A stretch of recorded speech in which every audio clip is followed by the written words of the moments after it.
नमस्कार, मैं हूं आपके साथ मोनिका गुप्ता और आप देख रहे हैं खबर उत्तराखंड। बुलेटिन की शुरुआत करेंगे खास खबरों के साथ। राजधानी देहरादून में कारगिल विजय दिवस को शौर्य दिवस के रूप में मनाया गया। गांधी पार्क स्थित शहीद स्मारक स्थल में सैनिक कल्याण निदेशालय की ओर से आयोजित इस कार्यक्रम में मुख्य अतिथि के तौर पर सीएम पुष्कर सिंह धामी मौजूद रहे। वर्ष 1999 में हुए कारगिल युद्ध में उत्तराखंड के 75 रणबांकुरों ने सर्वोच्च बलिदान दिया था। वहीं ऐसा कोई पदक नहीं जो सूबे के जाबाजों को न मिला हो। कारगिल विजय दिवस के मौके पर उत्तराखंड के 36 शहीद परिवार और कारगिल पदक प्राप्त विजेताओं को सीएम धामी ने सम्मानित करते हुए उनके पांव भी छुए। सीएम धामी ने कहा कि उत्तराखंड के वीरों का देश के लिए शहादत में बड़ा योगदान रहा है। ये वीरों की भूमि है। सीएम धामी ने यह भी कहा कि शहीदों के परिजनों के लिए सरकार हर सुविधा देने के लिए कटिबद्ध है।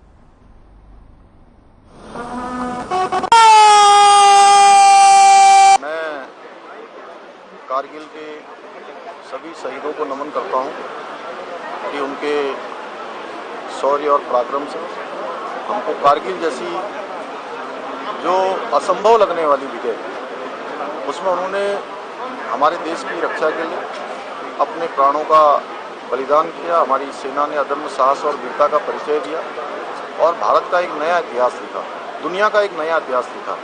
हम उन सभी को नमन करते हैं। उत्तराखंड के भी, उत्तराखंड जहां हमारी वीर भूमि है, हमारी सैनिक भूमि है, इस भूमि से भी 75 रणबांकुरों ने, 75 वीरों ने अपने कारगिल विजय दिवस को देश भर में आज शौर्य दिवस के रूप में मनाया जा रहा है। कारगिल दिवस के मौके पर राज्यपाल गुरमीत सिंह ने शहीद हुए वीर सैनिकों को श्रद्धांजलि दी।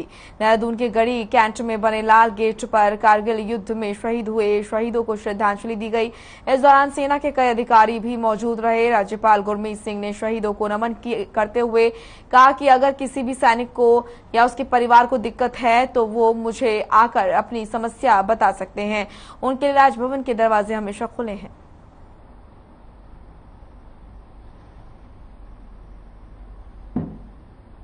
तेईसवीं वर्षगांठ आज हमारे लिए बहुत गौरव की बात है कि हमारे जवानों ने, हमारी भारतीय सेना ने, हमारे वीर सैनिकों ने जो साहस, शौर्य और पराक्रम का एक उदाहरण दिया कारगिल के अंदर। अगर आप कारगिल को देखते हैं तो बहुत ही दुर्गम इलाका है, हाई एल्टीट्यूड है, मौसम भी बहुत खराब रहता है और जो धोखा पाकिस्तान ने दिया था और स्थिति बिल्कुल अनुकूल नहीं थी, लेकिन इन सब के बावजूद जो कारगिल में जो बटालिक और टोलोलैंग, टाइगर हिल, 0.5353, 5140, 0.4590 वो सब याद दिलाती हैं उन 527 वीर। उत्तराखंड को वीरों की भूमि ऐसे ही नहीं कहा जाता। उत्तराखंड का सैन्य इतिहास वीरता और पराक्रम के असंख्य किस्से खुद में समेटे हुए हैं। कारगिल शौर्य दिवस के अवसर पर आज कारगिल शहीद जवानों को याद किया गया।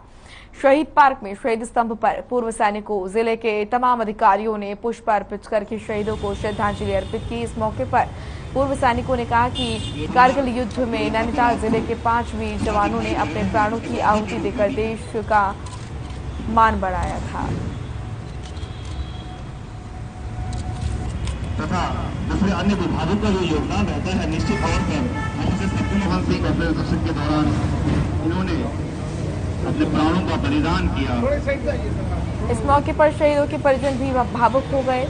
उन्होंने कहा कि उनकी व्यक्तिगत और पारिवारिक क्षति को तो पूरा नहीं किया जा सकता, लेकिन उन्हें गर्व इस बात का है कि उनके परिजनों ने देश के लिए अपना सर्वोच्च बलिदान दिया।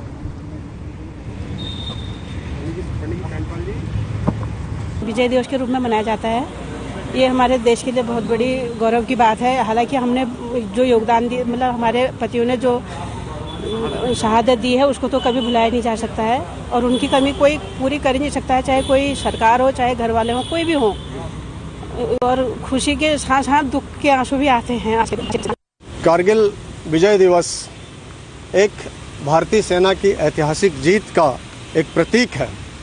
यह शायद पहला एक ऐसा युद्ध है कि जिसमें दुश्मन ने पूरी तैयारी के साथ अपनी मनमर्जी के, अपनी इच्छानुसार एक युद्ध का मैदान चुना उसमें पूर्ण रूप से किलाबंदी की और जितने भी शस्त्र हैं उनको ठीक ढंग से लेआउट किया, माइन लेइंग किया ताकि वो किसी की पहुंच से में ना हो।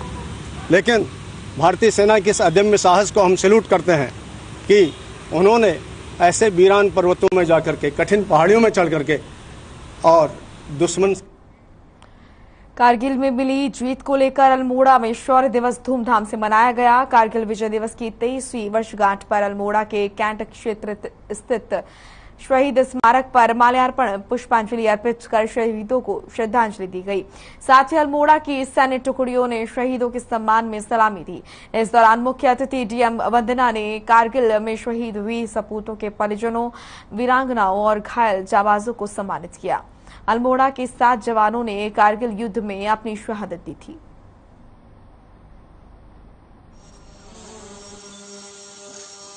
हमारे जो कारगिल वार में जो जवान शहीद हुए उनकी याद में हर साल इसको 26 जुलाई को मनाया जाता है।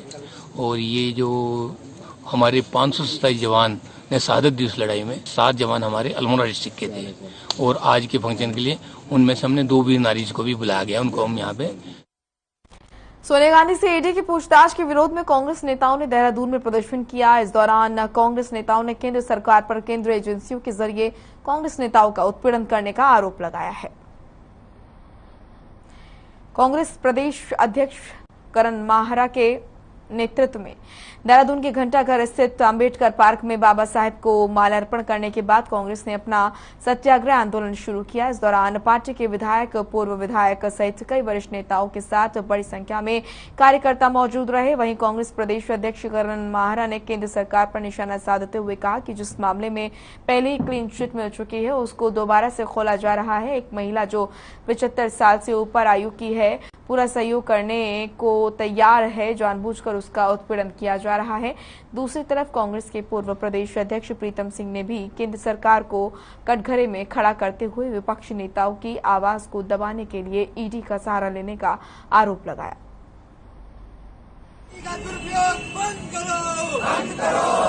आज का सत्याग्रह है, इसको जनता को अवेयर करने की नजर में कर रहे हैं, क्योंकि इस समय बीजेपी जिस तरीके से संविधान संस्थाओं का इस्तेमाल विपक्ष की आवाज को दबाने के लिए, विपक्षियों को डराने के लिए कर रही है। हम चाहते हैं कि भारत की आवाम इस बात को समझे कि भारतीय जनता पार्टी किस कदम पर चल रही है। मुझे गर्व है इस बात का कि मेरे नेता सोनिया गांधी और राहुल गांधी अकेले ऐसे नेता हैं पूरे राष्ट्र में जो बीजेपी, अमित शाह और नरेंद्र मोदी के खिलाफ प्रखरता से बोल रहे हैं। और पूर्व में नारायण राणे हो, चाहे वो येदुरप्पा हो, उनके ऊपर केस ठोके गए और जैसे वो बीजेपी वापस गए उनके केस खत्म कर दिए गए। राष्ट्रीय अध्यक्ष सोनिया गांधी जी की आज ईडी के माध्यम से पूछताछ हो रही है। कांग्रेस इसका कड़े शब्दों में विरोध करती है, निंदा करती है।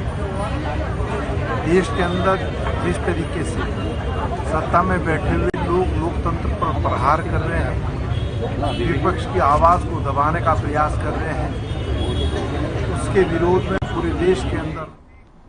चलिए अब खबर देहरादून से है, जहां कांग्रेस ने केंद्र सरकार की नीतियों के खिलाफ सत्याग्रह आंदोलन कर रही है कांग्रेस। वहीं बीजेपी ने कांग्रेस के इस सत्याग्रह आंदोलन को दुराग्रह बताया।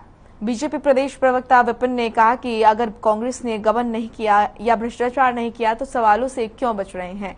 हर जांच का सामना करें और जांच एजेंसियों का जांच में सहयोग करें। बीजेपी का कहना है कि सरकार भ्रष्टाचार के खिलाफ कार्रवाई कर रही है।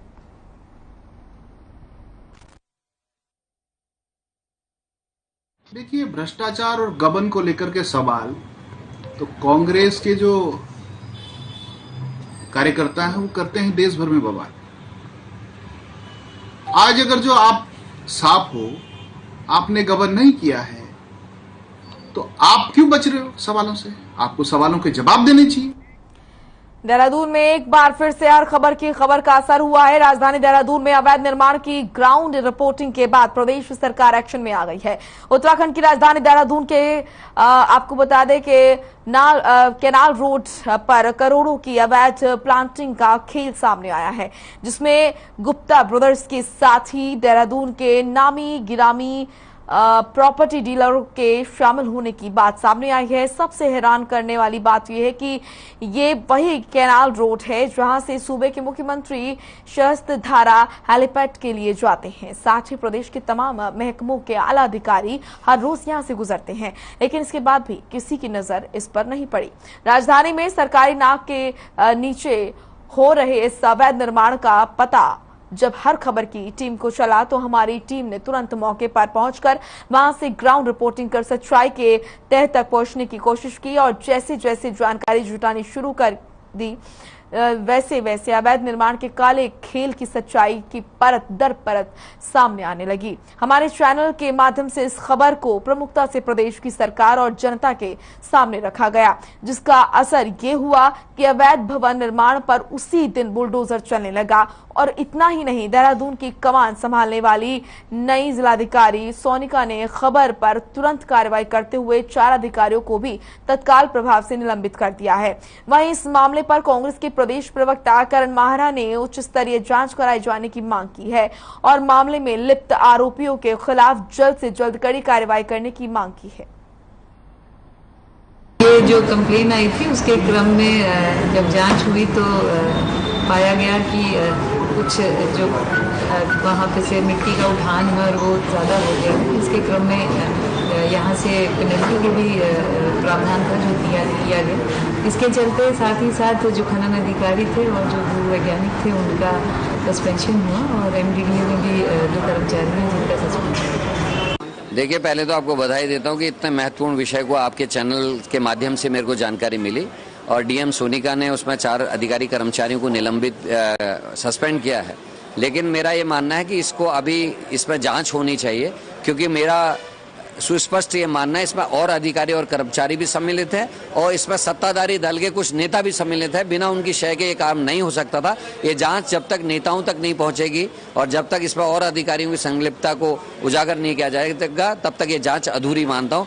खाली इतिश्री नहीं होनी चाहिए। देखिए, किसी भी विषय की जो प्रथम दृष्टि जो दोषी पाए जाते हैं उन पर ही कार्रवाई होती है। उसके बाद उसकी गहन छानबीन के बाद ही जो अन्य दोषी होते हैं उन पर कार्रवाई होती है। इसलिए मुझे लगता है कि इस पर थोड़ा इंतजार करना चाहिए। जांच सामने आने के उपरांत कार्रवाई होगी निश्चित रूप से।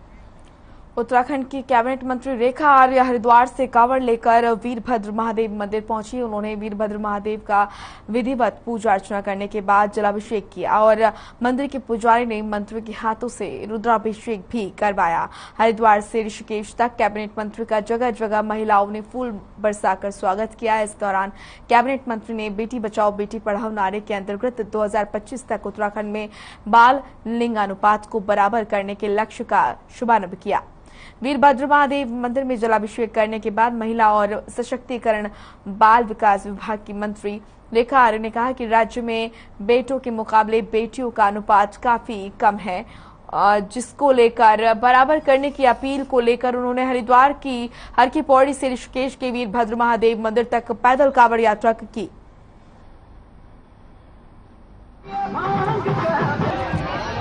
सावन का महीना है और सावन के महीने में मैं समझती हूँ कि सबसे पवित्र महीना होता है, शिव का महीना होता है और संजोग से हमारे आज़ादी का अमृत महोत्सव भी है। और इस आज़ादी के अमृत महोत्सव में एक संकल्प जो प्रधानमंत्री मोदी जी लगातार जिसके लिए कहते हैं बेटी बचाओ बेटी पढ़ाओ, उसी को लेकर कि लैंगिक समानता हमारे प्रदेश में हमारे देश में आए, तो मुझे भी जन्म लेने दो शिव की महामय शक्ति का संकल्प है। यह हरिद्वार हर की पैड़ी महात्माओं के आशीर्वाद से जो माँ गंगा का जल है वो संकल्पित करते हुए पूरी यात्रा जो 25 किलोमीटर की है वीरभद्र महादेव मंदिर में जलाभिषेक करते हुए निश्चित तौर पे बहुत ही अच्छी बात है और बहुत ही अच्छी पहल माननीय मंत्री रेखा आर्य द्वारा की जा रही है, क्योंकि जिस प्रकार से लिंगानुपात में जो कमी देखने को मिल रही है और लगातार उसके आंकड़े आते हैं, कन्या भ्रूण हत्या को बचाने के लिए एक धार्मिक उद्देश्य से जो संदेश उन्होंने देने का प्रयास करा, बहुत ही अच्छी सराहनीय पहल।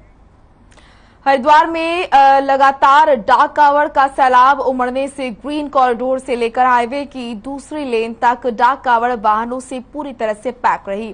कावड़ियों की भीड़ के चलते फोर लेन भी छोटा पड़ गया। क्या है पूरा मामला, इस रिपोर्ट के जरिए देखिए।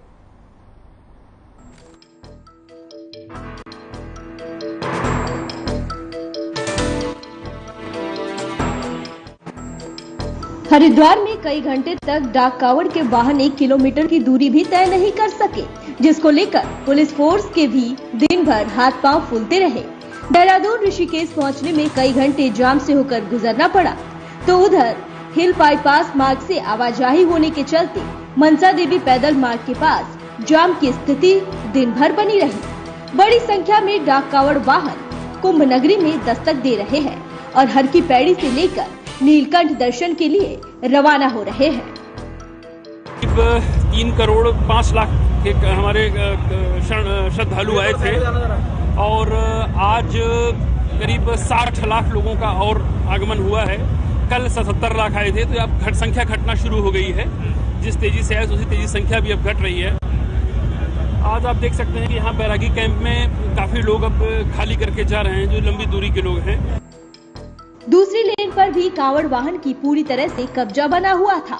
दिन भर जाम की स्थिति बनी रही। डाक कावड़ वाहन के अलावा दोपहिया वाहन की संख्या बेहिसाब रही, जो लगातार बढ़ती ही जा रही थी।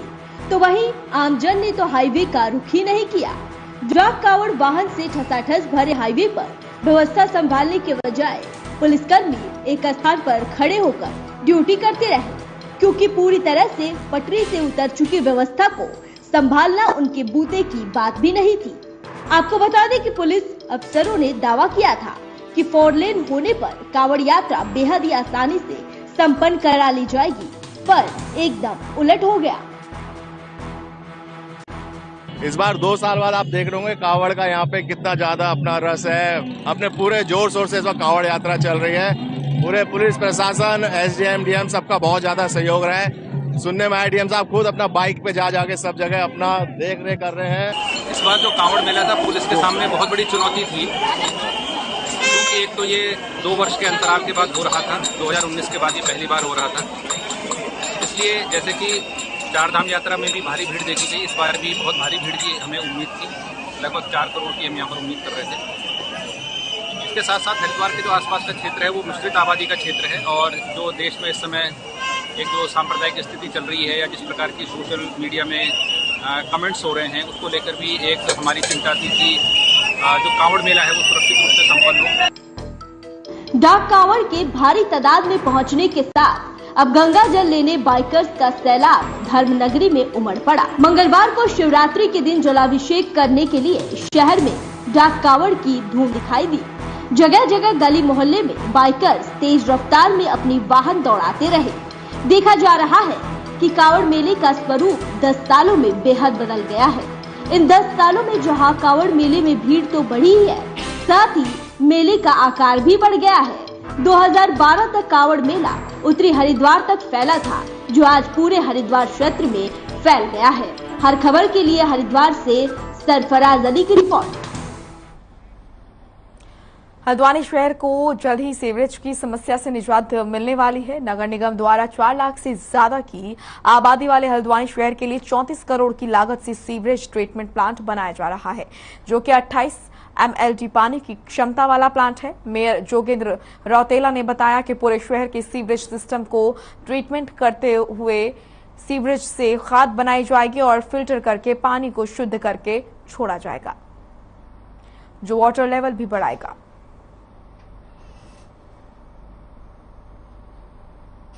लगभग 34 करोड़ रुपए की लागत से ये STP बन रहा है।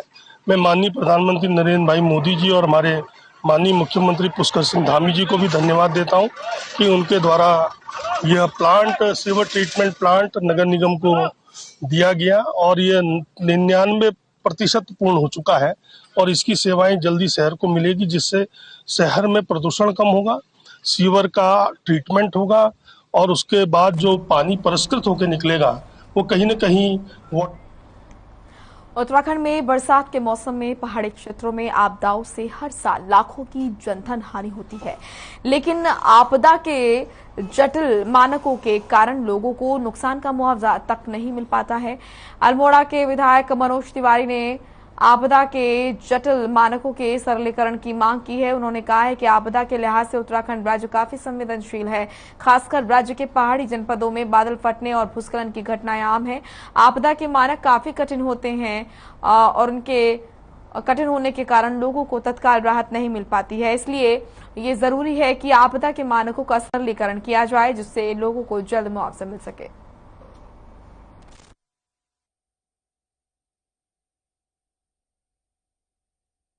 आपदा की दृष्टि से हमारा जो उत्तराखंड है बहुत संवेदनशील है और लगातार जब बरसात होती है या कभी कोई आपदा आती है, बादल फटता है, तो उससे बहुत तीव्र आपदा आती है।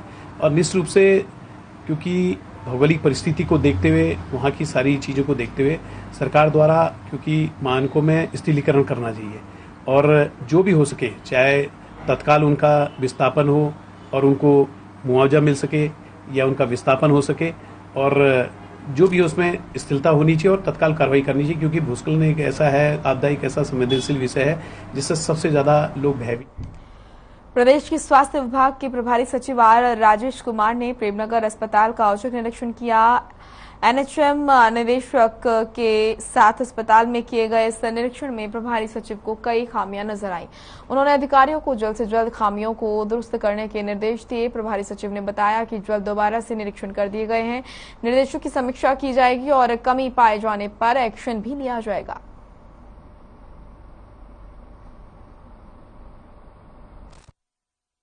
देखिए, आज सब डिस्ट्रिक्ट हॉस्पिटल प्रेमनगर का निरीक्षण किया गया। मेरे साथ हेल्थ डिपार्टमेंट की टीम भी थी, नेशनल हेल्थ मिशन से डॉक्टर सरोज नेतानी भी साथ में हैं, और इसमें 4-5 चीज़ों का निरीक्षण किया गया। सबसे पहले हम ओपीडी गए, ओपीडी में व्यवस्थाएं देखी और व्यवस्थाएं सेटिस्फैक्ट्री नहीं हैं और संबंधित एमओआईसी को निर्देश दे दिए गए हैं कि व्यवस्था को सुचारू रूप से चलाएं। इसके अलावा हम ड्रग स्टोर भी गए और सिस्टम के माध्यम से हमने चेक भी किया कि जो ड्रग्स सैंक्शन होते हैं गवर्नमेंट में, जो स्टोर में रखे गए हैं, वो एक्चुअली रिफ्लेक्ट कर रहे हैं कि नहीं डेटा में। तो स्थिति संतोषजनक। हरिद्वार कांवड़ यात्रा के अंतिम चरण में बाइक सवार लाखों डाक कांवड़िए गंगाजल लेने हरिद्वार पहुंच गए हैं और हर तरफ कांवड़िए ही नजर आ रहे हैं। नहर पटरी मार्ग से जहां पैदल कांवड़िए वापस लौट रहे हैं, वहीं हरिद्वार दिल्ली हाईवे पर अब पूरी तरह डाक कांवड़ियों का कब्जा हो गया है। हजारों डाक कांवड़िए दिन रात बैनर और डीजे लगाकर ट्रकों, ट्रैक्टर, ट्रॉलियों आदि वाहनों के आगे दौड़ते हुए दिन रात हाईवे से वापसी कर रहे हैं। पुलिस प्रशासन द्वारा डाक कांवड़ियों के वाहनों को निर्धारित पार्किंग में रोककर जल लेने के लिए पैदल हर की पौड़ी भेजा जा रहा है। इसके लिए शिव मूर्ति पर लगाए गए बैरियर को भी हटा दिया गया है। कांवड़ियों को ऋषिकुल तिराहे से सीधे रेलवे रोड होते हुए हर की पौड़ी भेजा जा रहा है।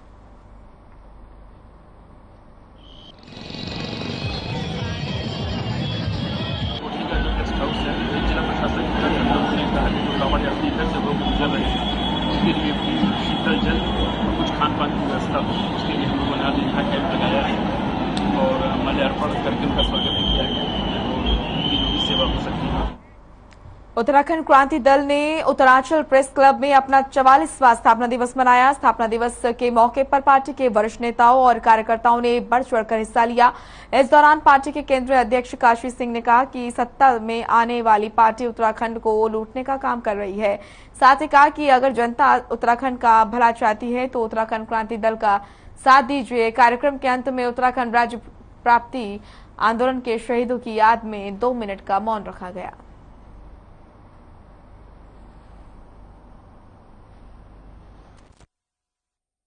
ये हमारा 44वां स्थापना दिवस है, जिसमें उत्तराखंड क्रांति दल ने अभूतपूर्व संघर्ष करके उत्तराखंड राज्य हासिल किया। मैंने आज अपने साथियों से, वरिष्ठ और कनिष्ठ और नौजवान साथियों से यही अपील की है कि जिस त्याग, तपस्या और बलिदान के बल पर हमने उत्तराखंड राज्य हासिल किया था, लेकिन ये उत्तराखंड राज्य वो नहीं है जिसकी कल्पना, जिसका सपना हमने देखा था। राज्य अपने उद्देश्य से बहुत ज्यादा भटक गया है। राष्ट्रीय दलों ने उसको एक लूट का वाइज बना रखा है, जरिया बना रखा है और उत्तराखंड की जनता ठगी महसूस कर रही है। और आज आप एक कोई भी चीज उठा के देख रहे, हेलंग की घटना है। हमारी माँ बहनों को पशु के लिए चारा लाने से रोका गया, न केवल रोका गया, चारा छीना गया, उनको बेइज्जत। चलिए फिलहाल इस बुलेटिन में इतना ही। आप देखते रहिए हर खबर। नमस्कार।